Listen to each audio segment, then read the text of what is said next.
आज supreme court पर भी सबकी निगाहें टिकी होंगी, जहां पर नागरिकता कानून धारा 6A की वैधता पर आज फैसला लिया जाएगा। धारा 6A की संवैधानिक वैधता पर दिसंबर 2023 में सुनवाई के दौरान केंद्र सरकार ने अपने हलफनामे में कहा था कि वो भारत में अवैध प्रवास की सीमा के बारे में सटीक डेटा नहीं दे पाई है, क्योंकि वो इससे चोरी या छिपाए गए हैं। उज्जवल कुमार हमारे साथ जुड़ रहे हैं। उज्जवल, आज का दिन बेहद खास है। आज सुप्रीम कोर्ट पर सबकी निगाहें टिकी होंगी। मैरिटल रेप सहित जो असम समझौते के तहत हुए एक अलग से सेक्शन जोड़ा गया था, उस पर भी आज सुप्रीम कोर्ट फैसला सुनाएगा। बिल्कुल ठीक कुणाल, देखिए आप दर्शकों को बिल्कुल ठीक जानकारी दे रहे हैं। आज पूरे देश की आप कह सकते हैं कि निगाहें सुप्रीम कोर्ट पे टिकी हुई होंगी, क्योंकि सुप्रीम कोर्ट में आज कई बड़ी सुनवाई होनी है और कई बड़े जो मामले हैं उसके ऊपर फैसला भी आ सकता है। और उनमें से देखिए जिस तरीके से जो नागरिकता कानून की धारा 6A की संवैधानिक वैधता वाला फैसला है, जिसको आपने जानकारी दी दर्शकों के, दिसंबर में ही सारे दलीलों के सुनने के बाद पक्षों की सुप्रीम कोर्ट ने सुरक्षित रख लिया था। तो उस पर बहुत मुमकिन है कि आज सुप्रीम कोर्ट के जो 5 जजों वाली पीठ है, डीवाई चंद्रचूड़ की बेंच, वो अपना फैसला सुना सकते हैं। देखिए इसमें दरअसल क्या था कि असम में जो बांग्लादेशी आए थे प्रवासी, वो तकरीबन 1 जनवरी 1966 से लेकर 25 जनवरी 1971 तक जो असम आ चुके थे, वो भारतीय नागरिक के तौर पर जो है वो खुद को रजिस्टर करा सकते थे।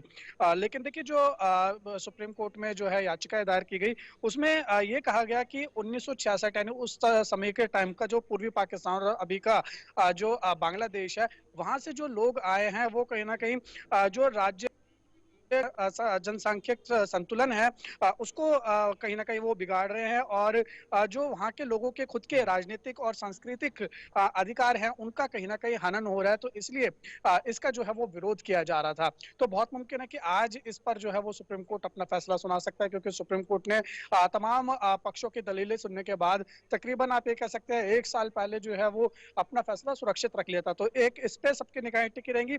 और इसके अलावा अगर आप देखेंगे तो पश्चिम बंगाल में जिस तरीके से कैश फॉर स्कूल घोटाला है, उससे संबंधित जो मनी लॉन्ड्रिंग का मामला है, जिसमें पूर्व शिक्षा मंत्री बंगाल के पार्थ चैटर्जी जो हैं, वो कहीं ना कहीं जो है वो इस वक्त जेल में है।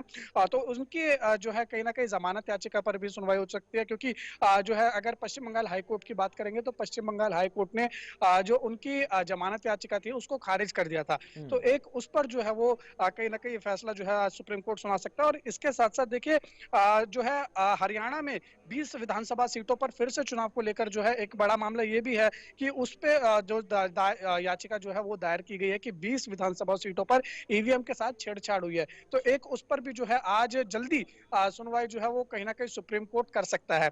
और इसके साथ देखिए मैरिटल रेप की अगर बात करेंगे तो एक वो मामला भी जो है वो बहुत ज्यादा जो है कहीं ना कहीं तूल पकड़ा हुआ है, क्योंकि अगर आप आईपीसी की धारा 375 देखेंगे, इसमें जो है पहले से अपराध के दायरे से बाहर रखा गया था। और अगर आप नया बीएनएस देखेंगे यानी भारतीय न्याय संहिता देखेंगे, तो इसमें भी जो है धारा 63 के तहत 2 में जो कहीं ना कहीं जो कानून है उसमें शादीशुदा जिंदगी में जबरन संबंधित बनाने पे भी इसको अपराध के दायरे में नहीं रखा गया है। तो ये कई बड़े मामले हैं। आज कुणाल जो सुप्रीम कोर्ट जिस ठीक है। पे सुनवाई करेगा और कईयों पे जो है वो अपने फैसले सुना भी सकता है। तो इसलिए आज सभी की निगाहें जो है वो दिल्ली में सुप्रीम कोर्ट पर बनी हुई है कि आखिर सुप्रीम कोर्ट इन मामलों में क्या सुनवाई करता है और अपना क्या फैसला देता है। शुक्रिया आपका उज्जवल, दिल्ली से सीधे लाइव जुड़ने के लिए, ताजा अपडेट तमाम दर्शकों तक पहुंचाने के लिए।